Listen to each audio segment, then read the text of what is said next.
This episode of Onward to Victory is proudly presented by our good friends at West Coast Screen Printing and Embroidery at wcscreens.com. You've heard their name for years now, and for good reason. If you have needs with screen printing, embroidery, customized promotional items for your company, organization, or more, head over to wcscreens.com and get with my friend Tony and the rest of his team. They have nationwide shipping, wholesale pricing, and exemplary customer service. Not only are they big supporters of this podcast, but like you, they are also diehard fans of the Fighting Irish. Score a touchdown with wcscreens.com. And on with the show.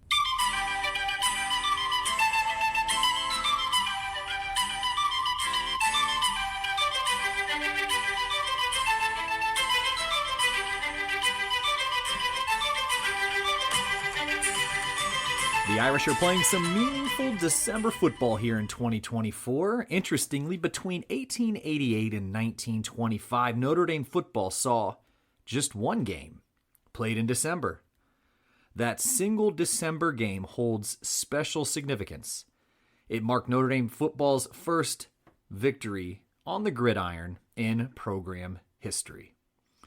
On December 6, 1888, Notre Dame defeated the Harvard Preparatory School from Chicago, a crucial moment for the fledgling program after 3 consecutive losses to Michigan earlier that spring and the previous fall. However, the next December game wouldn't come until 1926. December games remain a rarity in Notre Dame's storied football history. Out of over 1,300 games played to date, less than 3.5% of them have taken place in the final month of the calendar year. This rarity adds historical weight to that 1888 contest, which broke new ground for the university's football team. The victory against Harvard Prep marked a turning point, giving Notre Dame students their first taste of success in what would become one of the most iconic programs in college football. So let's take a closer look at that very first December game, which again also happened to be Notre Dame football's first win. So buckle up those chin straps, Irish fans. This is Onward to Victory.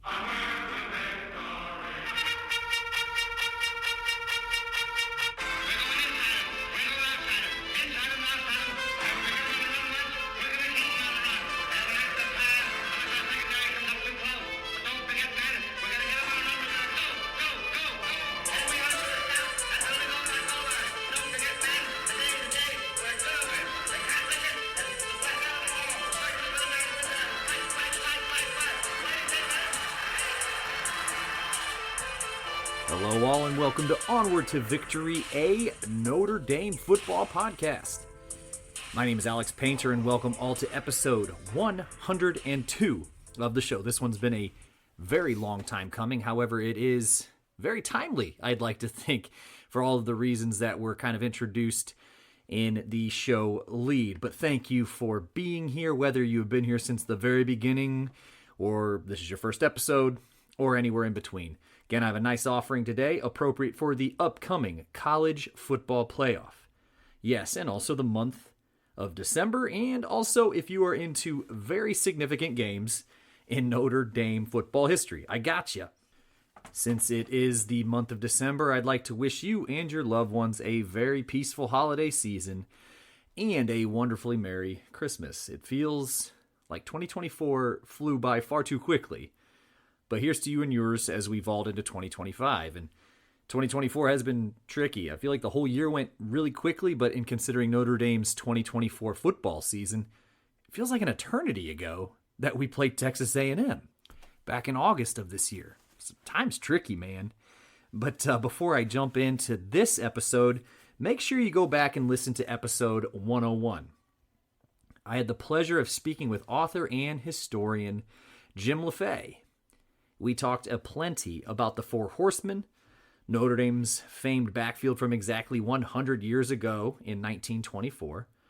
It was a great time, and Jim is wildly keen on this topic and the authority on the Horsemen. So really, I think the show has done a pretty nice job this year with this. So not only was there this great conversation with Jim, and by the way, what this is commemorating, I think, a really historic and legendary season in 1924.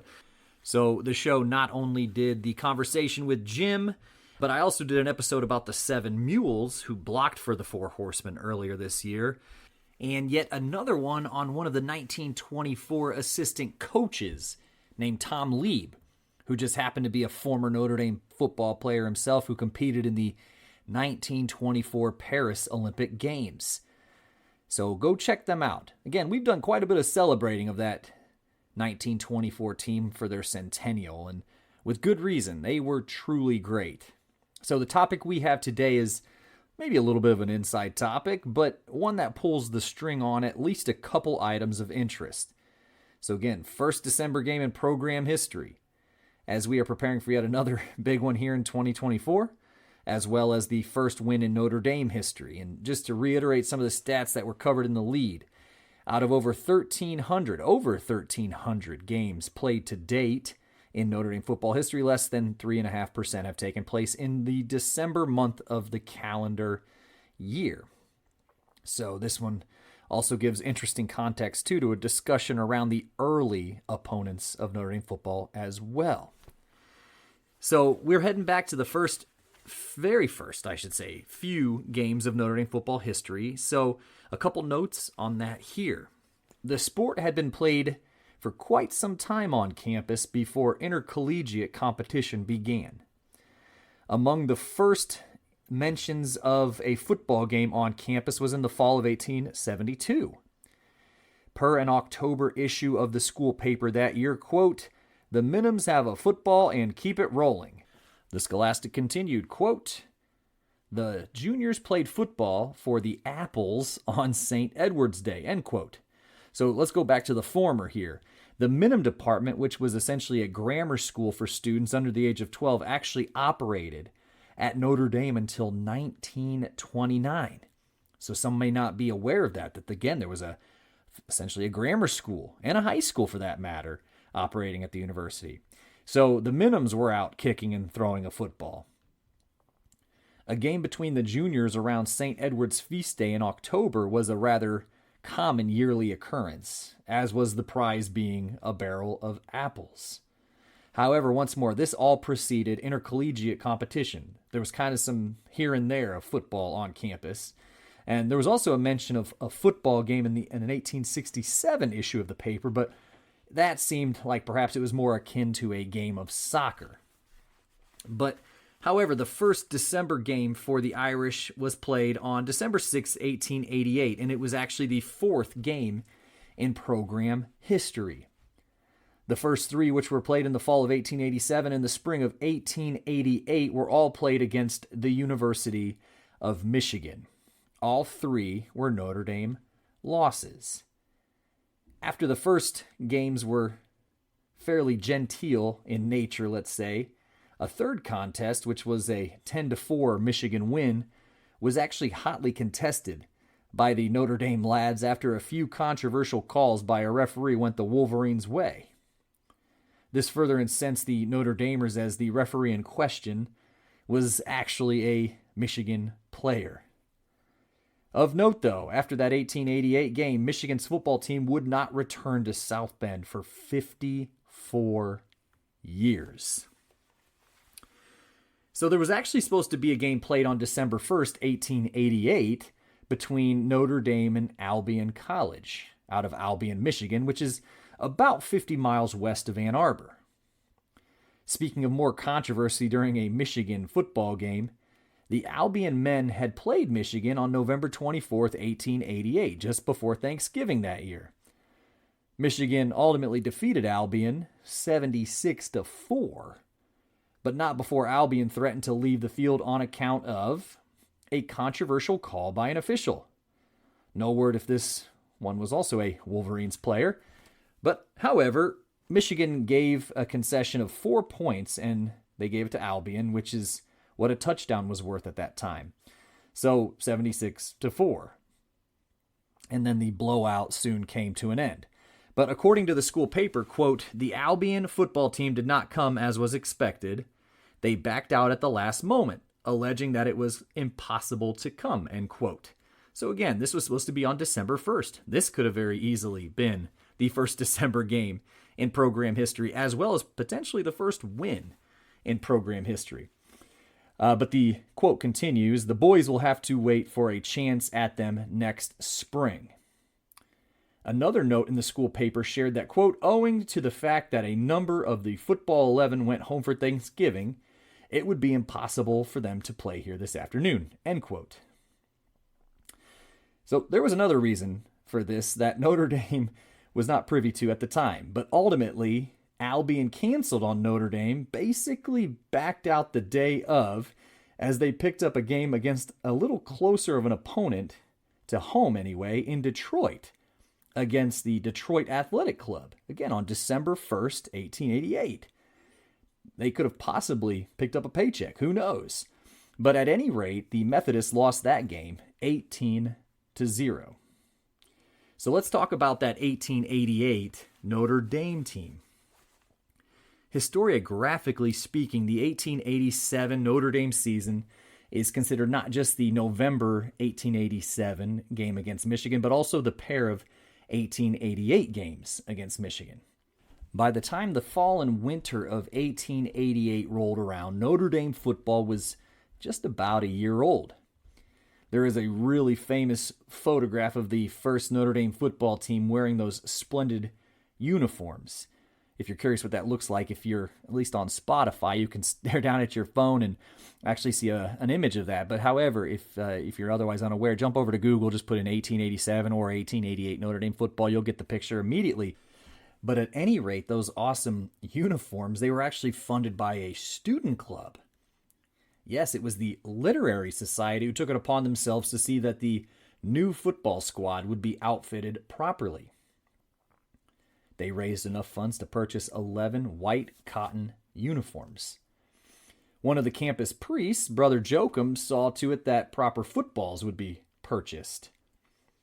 As Chet Grant, Notre Dame's first historian, notes, the geographic spread of Notre Dame's first football team was impressive. Quote, "The Pioneer Gritters, 14 of them, came from 13 different states," end quote.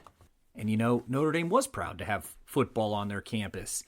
Football on college campuses was really spreading across the country, but had found a home particularly in the East among the Ivy League schools.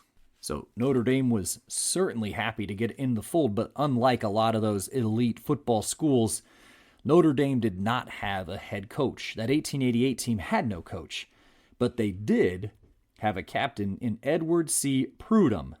So Prudhomme is spelled Prudhomme.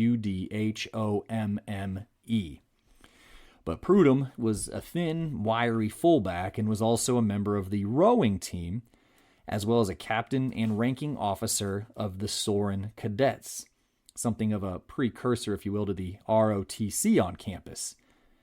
It would appear strongly that the two other Prudhommes on campus were Edwards brothers, but Prudhomme was a Louisiana native. Talking about that geographic spread again. He would eventually be elected to the Louisiana State Legislature from 1924 through 1932, so 2 four-year terms. Here's some pretty cool stuff as well. This is per the 1924 Football Review. During that season, so again, here we go again, 100 years ago this year, Notre Dame actually brought back members of the 1887-1888 football team to formally celebrate and commemorate for homecoming weekend. Among the pioneering Notre Dame football attendees during that 1924 homecoming was 1888 Captain Edward Prudhomme. We're going to talk more about him here after a bit, but allow me to deviate from football for a moment to paint a picture about what campus was like. At the time, there would have been about 500 or so students at the University of Notre Dame. The president was Father Thomas E. Walsh. In terms of presidents, Walsh saw quite a few changes and innovations to campus during his tenure. He oversaw the construction of Sorin Hall, which still stands on campus today near the Basilica. That's the one with the really neat porch, but it was completed in 1888, which is the year we're mostly talking about here. In 1883, the Science Hall was also completed under Walsh's watch. This building is now the LaFortune Student Center, where you can go today and get your Starbucks or Taco Bell, among other things, while on campus. So as you go to campus today, imagine those two buildings. Those would have been completed during the Walsh era. Anyway, he also saw the implementation of electricity on campus. This is from Arthur Hope's History of the University. Sorry, that'd be Father Arthur Hope. Let me be respectful here. But, quote, the first lights were installed in the corridors and study halls of the main building in September 1885. The next month, the crown on the statue of Our Lady on the dome and the crescent at her feet were illuminated. So successful were the first lights that Father Walsh arranged to have nearly all the buildings lighted with electricity, end quote. I thought that was too cool not to include. When you think about those first very few football players in Notre Dame history, I mean, many of them would have been there when electricity first reached campus. What a cool intersection I think that is. But as far as the campus climate in terms of discipline, well, Father Walsh would have been a bit of a hardliner here. So while researching this episode, I noticed that there would be whole months where Father Walsh would take out some ad space in the local South Bend Tribune on a daily basis to share the following message, quote, I hereby give notice that I will prosecute to the full extent of the law any who are found guilty of selling or giving liquor to the students of this institution, or furnishing it to them in any way. Signed, Thomas Walsh, CSC. CSC would be Priest of the Holy Cross, end quote. So he kind of put his money where his mouth was, too, because there was kind of a dust-up on campus in 1890 between Father Walsh and a group of 32 students over that exact issue, drinking. They all left campus and went into the city of South Bend, and just kind of tied one on, man. They had a really nice time, and so Father Walsh determined that the two ringleaders would be expelled, and the other 30... paraphrasing a little bit here, but the other 30 said, hey, we're going to get the same punishment as our buddies. So Father Walsh expelled all 32 of them. So there you go. He said, quote, it is better to have a small attendance at the university with good discipline than a large attendance without it. The rules will be preserved at any cost, end quote. He shared that message in an issue of the school newspaper. Okay, so I think all that stuff is very, very important. What's going on campus, the personalities, the climate, when you're telling football stories. But nonetheless, let's go back to football. Albion, fresh off the thumping at the hands of the University of Michigan, and with the prospect of facing a semi-professional team in Detroit, left Prudhomme and the lads high and dry.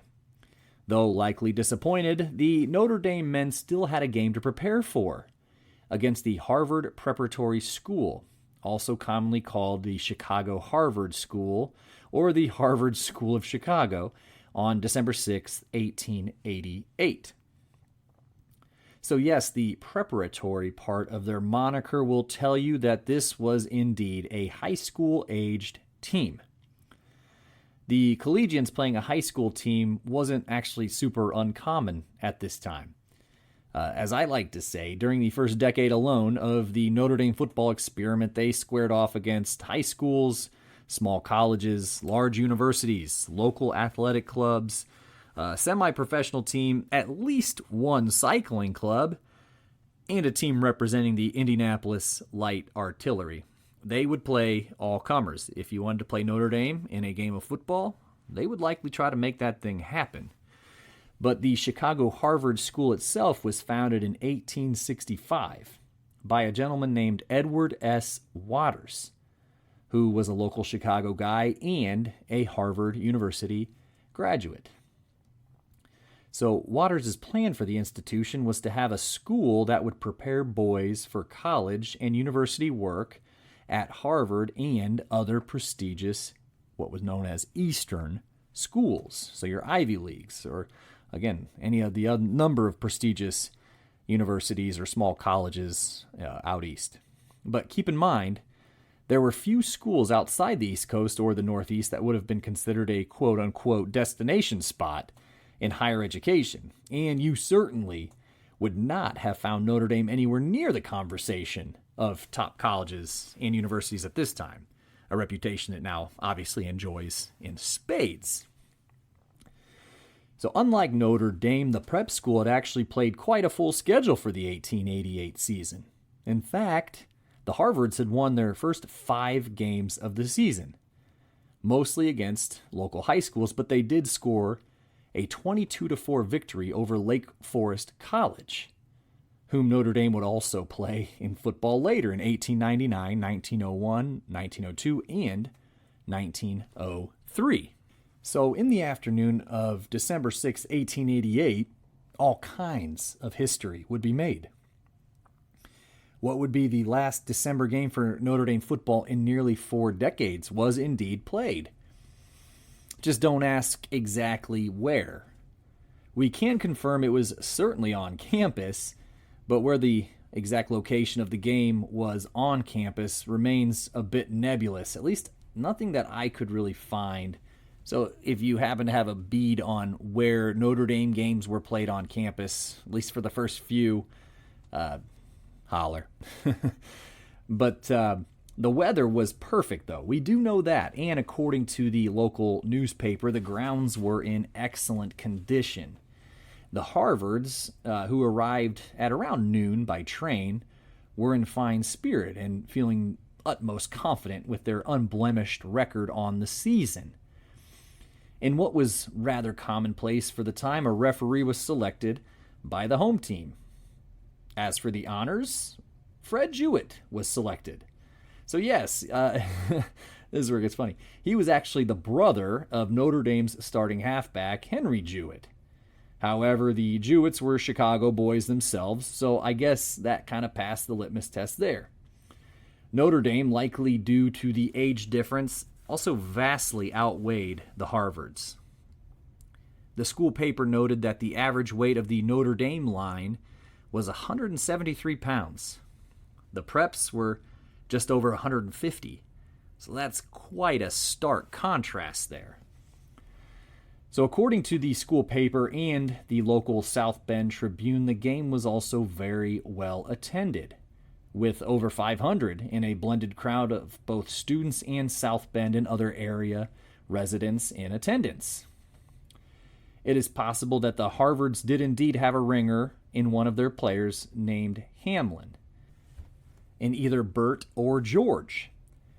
The school paper alleged that Hamlin had also played for the University of Chicago football team, to which there were 2 different Hamlins on that team as well, just neither named Bert or George. So either way, we have a lot of Chicago Hamlins playing football in 1888.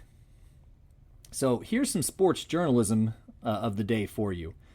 To describe the opening possession of the ball game, the Harvards got the ball to the 25-yard line, Notre Dame's 25-yard line, courtesy of a Bert Hamlin rush. At that point, though, according to the South Bend Tribune, quote, he was severely sat upon by about 10 very muscular men who doubted the propriety of bringing that leather sphere so close to their goal, end quote. So, I don't know. It sounded like in response to a nice run by Hamlin, there may have been a bit of a good old-fashioned dog pile to take some of the wind out of his sails. At least that's how it reads to me.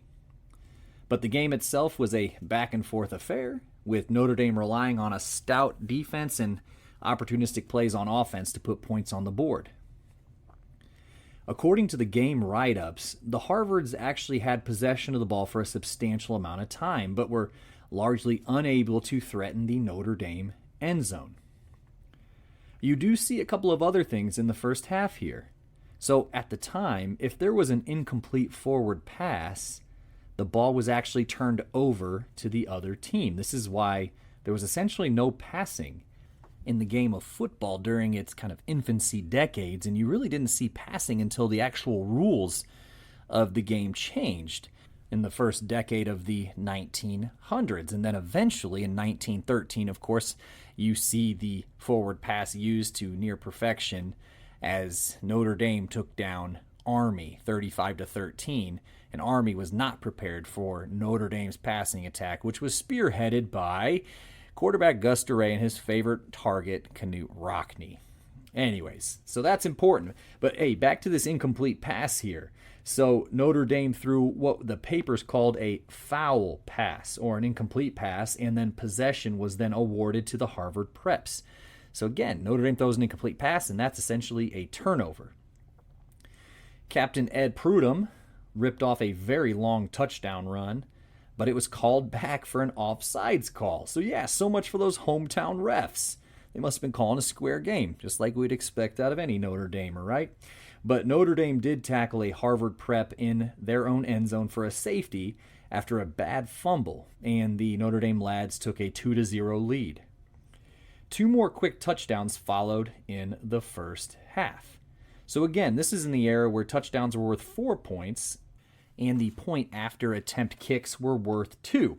So 2 touchdowns and 2 successful point after attempts paired with a safety. The score stood 14-0 at the half in favor of Notre Dame. So the second half ultimately yielded another touchdown worth 4 points, a failed point after attempt, so 18-0, and then a safety for Notre Dame, and the final score was 20-0 in favor of Notre Dame. So according to Winsipedia, Notre Dame has 959 victories in her illustrious football program's history, and this doesn't count the 21 victories from the 2013 and 2014 seasons that were vacated. So provided I'm reading that site correctly, let's say Notre Dame has 980 wins, which, by the way, I think vacating wins is absolutely asinine, but I've said that many times over the years. But this was the very first win, and it was on a December afternoon to boot. The school paper noted that, quote, "The teamwork of the Chicagos was much better than ours, but their rush line was so weak, those behind could do but little," end quote. So that size discrepancy that we talked about with the offensive and defensive lines certainly played a role. It was also noted that while the tackling during the game was, quote, "vicious," there was, quote, "no slugging during the game." So this was an era when fistfights were probably more than commonplace, but halfway expected during a football game. So we can look back and say with quite a bit of certainty that Notre Dame's first win was a clean one, so to speak.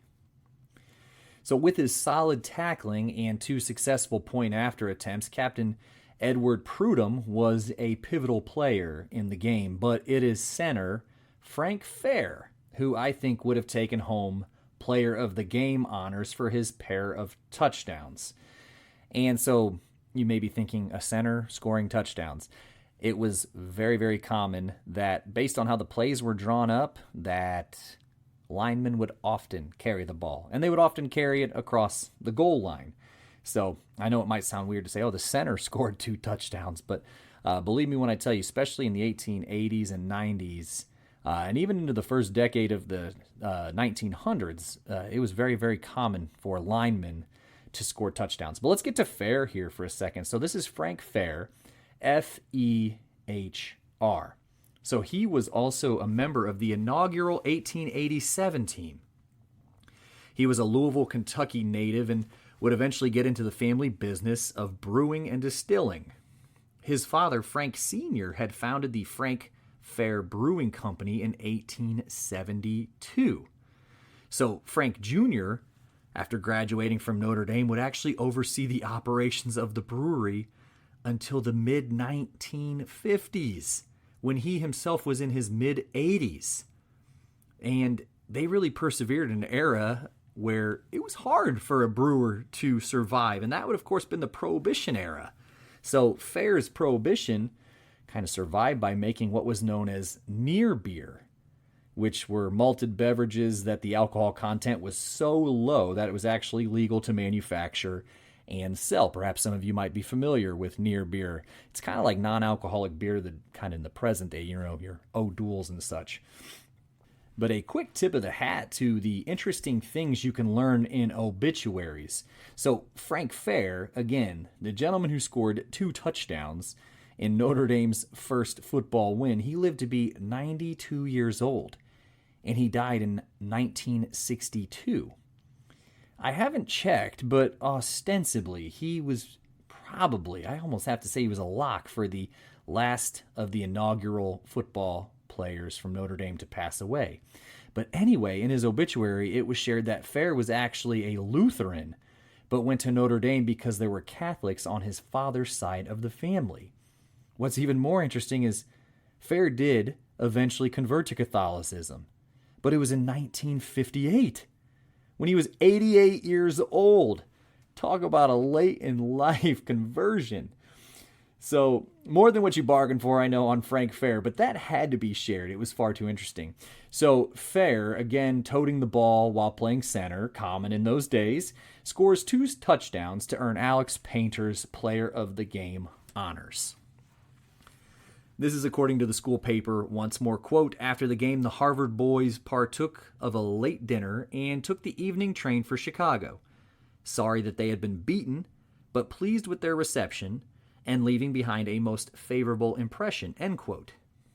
To be fair, the Harvard boys did indeed expect to go to South Bend and knock Notre Dame's block off. The South Bend Tribune echoes this sentiment, quote, this is the first defeat of the year for the Harvard school, and it went hard with them, as they did not expect it. They were all perfect gentlemen, however, and made a most favorable impression on all the spectators. They expressed themselves much pleased with their visit and are desirous of meeting Notre Dame again when the circumstances would permit, end quote. So, a little spoiler here, but the teams would never play again. However, the 20-0 win over the Harvard Prep School of Chicago on December 6, 1888, was not only the first December game in Notre Dame football history, but their first victory as well. So now, you know. And I'll be right back with show wrap.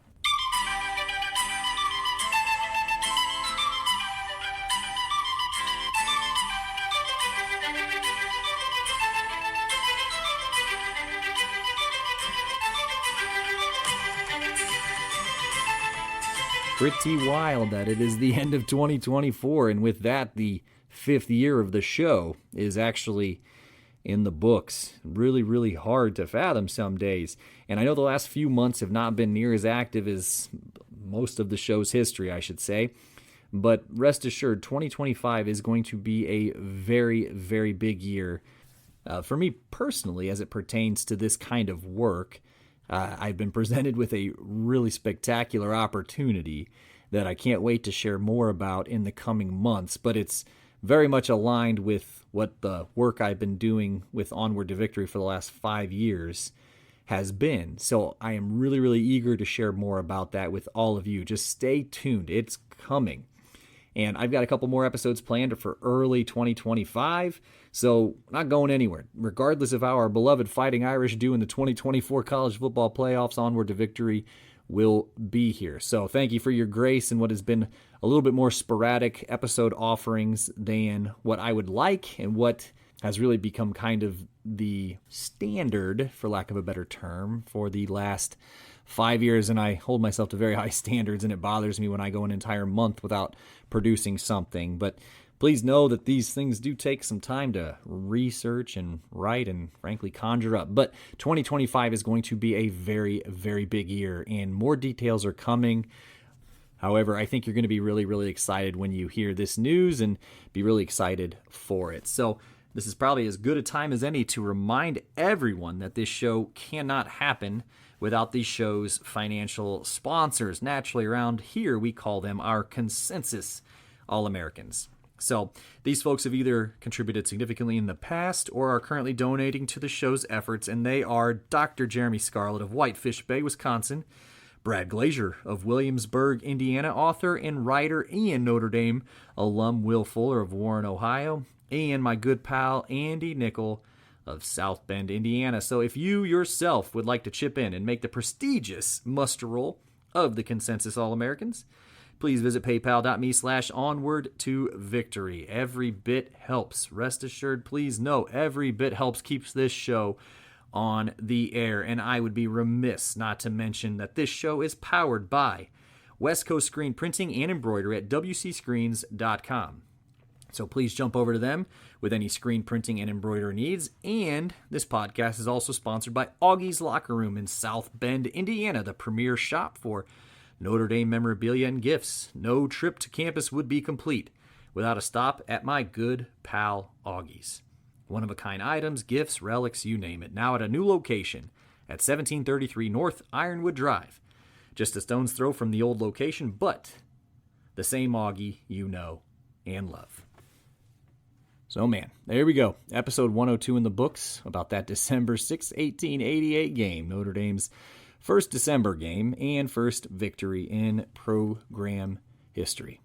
I hope you enjoyed it. I think it's a fascinating era, not just in Notre Dame football history, but in the colleges and universities history as well. So, when possible, I always try to integrate those elements into the story whenever applicable or it just makes sense. So, hey, please, again, I will make the plea once more. Stay tuned. Big stuff coming in 2025. Can't wait to share it with you.